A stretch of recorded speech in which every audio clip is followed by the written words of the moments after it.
नमस्कार सांगमाने समस्ते जानछन्ति कि ए वर्ष G20 रो प्रेसिडेंसीटा इंडिया द्वारा होस्ट करा जायछि। has formally taken over the presidencies of the G20. ये G20 की मेजबानी भारत को मिलना एक बहुत ही बड़ा अवसर है। India is readying itself to host. या अर्थात कोन G20 माने कोन G20 रे जेती सब कंट्री अछन्ति सब इंडिया को आसे एंड इंडिया ही से मन को होस्ट करबो। तो इंडिया रे से मानकर मीटिंग होबो। तो G20 समिट 9 सेप्टेम्बर और 10 सेप्टेम्बर रे नुआ दिल्ली रो प्रगति मैदान रे होबो जोठी की 20 जो देश कंट्री माने पार्टिसिपेट करिसंती सेमानकर समस्त मुख्य जो माने कि प्रेसिडेंट आ प्राइम मिनिस्टर ए सब मीटिंग रे जोग देबे। आपण मानको मन रे निश्चिंत क्वेश्चन आस्तबो कि G20 कोन G20 काहे की करा जे G20 ग्रुप ता केमिति गठन हला तो से विषय आज ये वीडियो रे डिस्कशन होबा को जाउची। तो चलो से विषय आज डिस्कशन करबा। हमको G20 विषय जानिबा गुरु G7 विषय जानिबा पड़िबो। G7 कोन 1970 रो कथा जेतेबेले दुनियार आर्थिक स्थिति किछि खराब थिला। खराब आर्थिक स्थिति तो बहुत सारा कारण थिला। ता मध्यरु गोटिए कारण थिला तेलर अभाव। एटा सेतेबेले हेला तो अरब कंट्री तेल दबा बंद करला जो माने सब इजराइल कंट्री रो इजराइल देशर सपोर्ट रे एहार प्रभाव अमेरिका एवं यूरोप भलिया बड़ देश रे मध्य पड़िबा आरंभ करिदेला। तापर एमानक सरकार सब एकाठी हेले आ भाबिले जदि हमको इकोनॉमिकली स्ट्रांग हबार अछि ताले हमें सब देश एकाठी होई रहबा को पड़िबो। सो ए सब प्रॉब्लम रा सॉल्यूशन पाई मीटिंग बसे यूएसए रो व्हाइट हाउस रे इयरली 1973 कथा जेतोले यूके यूएसए सब मीटिंग कले 2 वर्ष परे जापान आ इटली ही ग्रुप रे ऐड हेले। तापर 1975 रे G6 row first official meeting हुए। देन 1976 रे कनाडा मध्य ए ग्रुप रे जॉइन करे। देन G6 टा G7 रे परिवर्तित हुए। तो ए G7 रे पार्टिसिपेट करितबा 7टी देश इकोनॉमिकली बहुत ही स्ट्रांग थिले। देन 1998 मसिया रे रशिया ऐड हुए। देन G7 टा G8 रे परिवर्तन हुए एवं G8 टा पुनर्बार G7 रे रूपांतरित हुए।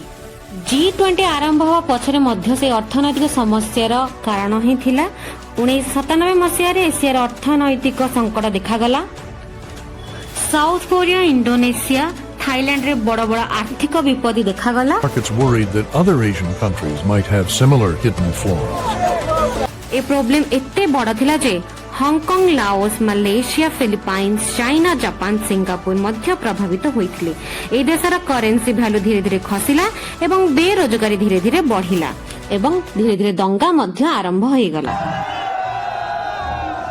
26 सितंबर 1999 रे G7 ग्रुप रे जो समस्त फाइनेंशियल मिनिस्टर मानक द्वारा G20 रो ग्रुप ता गठन करा जाय। एही ग्रुप रे समस्त डेवलप्ड कंट्री और डेवलपमेंट कंट्री इज इंक्लूड हेले।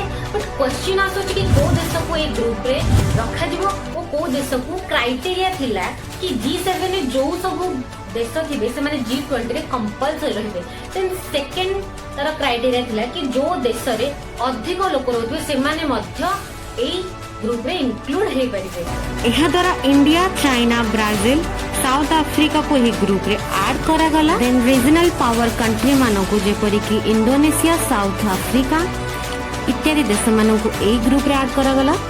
आज का G20 समिट रे 19 टी देश सहित यूरोपियन यूनियन मध्य ए जो G20 रो ग्रुप थिला सेटा फाइनेंशियल मिनिस्टर मानक मध्य रे चलुथिला जो पर्यंत कि 2008 मसीहार ग्लोबल फाइनेंशियल प्रॉब्लम न आसिथिला। Signs were everywhere, but now it's official we are in a recession. There has been a widespread loss of confidence in major sectors of America's financial system. तो जेबे हमरा global financial crisis आसिला तेबे देश भाबिला कि ए group को strong हबा को पड़िबो। तो सेति पई एथिरे प्राइम मिनिस्टर और प्रेसिडेंट मानकू ऐड करा गला माने देशर प्राइम मिनिस्टर और प्रेसिडेंट एही ग्रुप रे रहिबे। प्रथम ऑफिशियल G20 मीटिंग टा 2008 मसिया अमेरिका रे होइथिला। तो एथिरे निष्पत्ति निया गला जे वाणिज्य प्रतिबंधक कमेबा एवं खर्च को बढ़ेबा। जहाँ फल कि टोटल $4 ट्रिलियन खर्च करा जिवो जहाँ फल सबु देश रे इकोनॉमिकली स्ट्रांग अर्थनैतिक सुदृढ़ता आसीबो 2008 मसीह प्रतिवर्ष ही मीटिंग ता हुए एवं एथिरे पार्टिसिपेट करथिबा सब देश रे ही मीटिंग टी हुए कार्यटी स्मूथली हबा पई गोटे ट्रोइका सिस्टम रो व्यवस्था करा जाय एथिरे तीनोटी देश मिसिकी काम करथांती गोटे करंट G20 प्रेसिडेंट गोटे प्रीवियस ईयर रा आ गोटे अपकमिंग प्रेसिडेंट तो एई वर्ष करंट रे अछंती इंडिया पूर्व वर्ष थिले इंडोनेशिया एंड पर वर्ष अपकमिंग अछि ब्राजिल तो एई तीनोटी देश मिसिकी वर्तमान सब कार्य करी तो India Brazil Indonesia troika country अटंती वर्तमान तो मीडिया रे सुनी के आपण भाबुथिबे कि G20 समिट ए वर्ष इंडिया रे होची त माने इंडिया रो बहुत बड़ा अचीवमेंट किंतु सेंटी नुहा ए वर्ष न होतले आर वर्ष भी इंडिया रे हे पाथांता नले तार वर्ष हितांता एटा गोटे पार्ट तो आम इंडिया रे ए वर्ष हिला नले आर वर्ष भी हे पाथांता एटा G20 रो मूल लक्ष्य होची इंटरनेशनल फाइनेंशियल स्टेबिलिटी किछि सामान्य मेजर इश्यू सकासे किछि देश रो प्राइम मिनिस्टर एंड प्रेसिडेंट ए वर्ष आमर G20 समिट रे पार्टिसिपेट करनांती ता मधुरु चाइना रो जिनपिंग आउ पुतिन ए वर्ष आमर इंडिया रे होतिबा G20 समिट रे पार्टिसिपेट करनांती वर्ष G20 मीटिंग रे इंडिया वासुदेव कुटुंबकम थीम रखिछि ग्रीन डेवलपमेंट सस्टेनेबल डेवलपमेंट ता छडा digital public infrastructure and women led development ऊपर मध्य गुरुत्व दिया एटा केते बेले हबो केते दिन पर्यंत ई मीटिंग ता चलीबो तो finally 9 September and 10 September E meeting ता हबो मे बी 2 to 3 और 4 डेज पर्यंत ई मीटिंग ता चलीबो भाबुची आशा करछि आपन को G20 विषय रे किछि ना किछि क्लियर कर देथिबी जेतरा हमर फर्स्ट वीडियो तो आशा करछि कि आपन टिके हेले भी एटा भल लागिथिबो जदि भल लागिथिबो आपन लाइक करबे शेयर करबे सब्सक्राइब करबे